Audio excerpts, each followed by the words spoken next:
جب آپ کسی کو دعوت دیتے ہیں نا تو آپ کو سمجھنا پڑتا ہے کہ جہاں میں ہوں میں اس پر یہ پریشر نہیں ڈال سکتا کہ وہ اوور نائٹ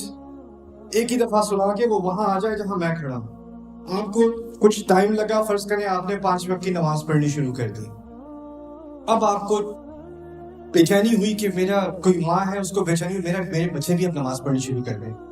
میں اتنا عرصہ غفلت میں رہی ہوں، مجھے خیال نہیں تھا نماز کا، اللہ نے میرے دل میں اس کا اپنا خوف ڈال دیا، اب میں نے نماز پڑھنی شروع کر دی، اب مجھے بے چینی ہے، میرے بچے بھی غفلت میں ہیں، تو وہ روز بچوں کو نماز پڑھو نماز پڑھو نماز پڑھو نماز پڑھو،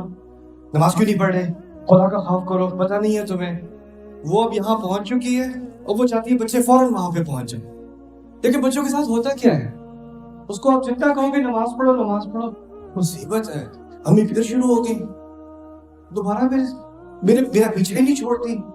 اور پھر ایسی مائیں ہزاروں کی تعداد میں میرے پاس آ چکی ہیں، کہتی ہیں میں اپنے بچوں کو کہتی رہتی ہوں نماز پڑھو، وہ سنتے ہی نہیں ہیں، بلکہ وہ الٹا انوئے ہو جاتے ہیں، چڑ جاتے ہیں، ضد میں آ جاتے ہیں، وہ تو مجھ سے بھاگتے ہیں، وہ سمجھتے ہیں میں جیسی وہ بولوں گی میں ان کو دوبارہ خطبہ سنانا شروع کر دوں گی تو میری بات ہی نہیں سنتے، تو میں تو کہتا ہوں ٹھیک کرتے ہیں، اللہ تعالیٰ نے جو بات سمجھائی ہے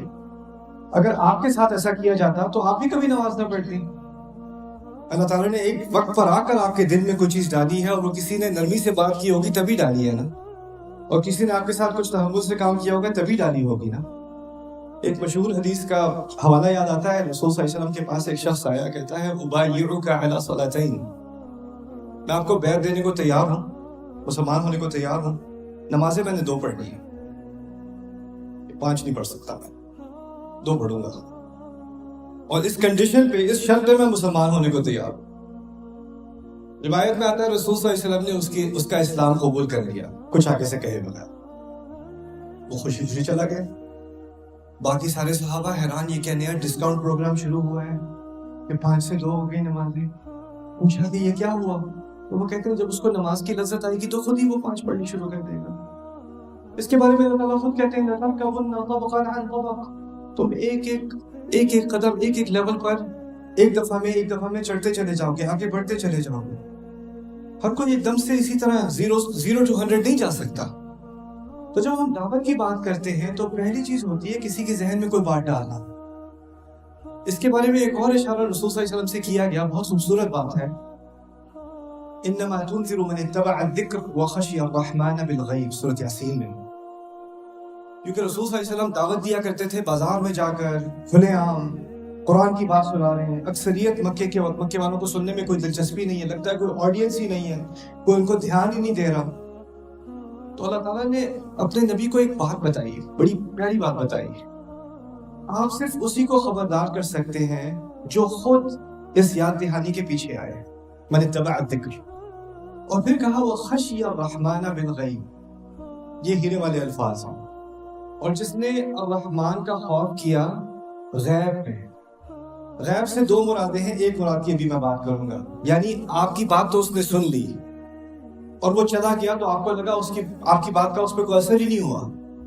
لیکن آپ کی آنکھوں سے غائب ہونے کے بعد رات کو جب وہ سونے لگا اور کوئی اور اس کو نہیں دیکھ رہا تھا تو اس کے ذہن میں وہ اچھی بات تھی جو آپ نے کی تھی۔ آپ کو نہیں معلوم آپ کی بات کا اثر کب جا کر ہوگا، ابھی ہوگا، 4 سال بعد ہوگا، 10 سال بعد ہوگا، اسی رات ہوگا، آپ کو نہیں معلوم، اور آپ کو نہیں معلوم کہ اس اثر کا آہستہ آہستہ، جو جس طرح بیج ہوتا ہے نا اس کو اگتے اگتے وقت لگتا ہے، اسی طرح ذہن میں خیال ہوتا ہے، اس کو بڑھتے بڑھتے وقت لگتا ہے، اچھی بات کو بھی دل کے اندر تک جانے کا اور اس کے بعد اس کو باہر ایونچولی نکلنے کا، اس کا ایک پروسیس ہوتا ہے۔ تو جب ہم نے کسی کو اسلام کی طرف دعوت دینی بھی ہے، آپ کا کوئی یونیورسٹی میں دوست ہے، آپ چاہتے ہو کہ وہ بھی اچھا کچھ اس کی اپنی بری عادتیں چھوڑ دے، کوئی اچھی عادتیں اڈاپٹ کر لے، کچھ اچھی بات سیکھ لے، آپ چاہتے ہو کہ وہ شراب کی طرف نہ جائے، ڈرگس کی طرف نہ جائے، آپ چاہتے ہو کہ وہ خراب کمپنی کو چھوڑ دے، آپ چاہتے ہو کہ وہ نماز پڑھنا شروع کر دے، یہ ساری عادتیں جو ہیں نا، یہ ساری حرکتیں جو ہیں یہ باہر کی ہیں۔ قرآن جو تبدیلی لا رہا ہے نا، جس راستے کی طرف اللہ دعوت دے رہے ہیں، وہ اصل میں تبدیلی اندر ہوتی ہے،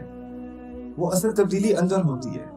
اور ہمیں فکر ہوتی ہے کہ باہر سے سب تبدیلی آ جائے، خیر ہے، اچھا چلو باہر سے تو یہ ٹھیک کر رہا ہے نا، پھر اس کے اندر جو کچھ ہو رہا ہے اس کی مجھے کوئی فکر نہیں، میری تسلی ہو گئی۔ اللہ تعالیٰ چاہ رہے ہیں کہ ہر انسان اللہ سے ملنے کے لیے تیار ہو، اور وہ جب تیار ہو کر آئے گا اللہ کے سامنے، اللہ تعالیٰ نے کہا اس دن کسی چیز کا اور فائدہ نہیں ہونا الا من اتى اللہ بقلب سلیم. ابراہیم علیہ السلام کے الفاظ قرآن میں ریکارڈ ہیں کہ اس دن کوئی کسی چیز کا، کسی اولاد کا فائدہ نہیں ہونا، کسی پیسے کا فائدہ نہیں ہونا، صرف وہی ہے جو اللہ تعالیٰ کے سامنے ایک اچھا دل لے کر آئے. اصل مقابلہ، اصل جنگ دل کا ہے، اصل جنگ دل کی ہے. تو اس لیے میں نے جب کسی کو دعوت دینی ہے اس آیت کی وجہ سے جو میرے رب نے کہا ہے، پہلے تو محبت سے دینی ہے جیسے گھر پہ دعوت دی جاتی ہے. دوسری بات یہ سمجھنا ہے کہ یہ ایک راستہ ہے، اس میں میں کسی سے توقع نہیں رکھ سکتا کہ وہ فوراً اس جگہ پر پہنچ جائے، باہر سے بھی اندر سے بھی، جہاں میں پہنچا ہوں.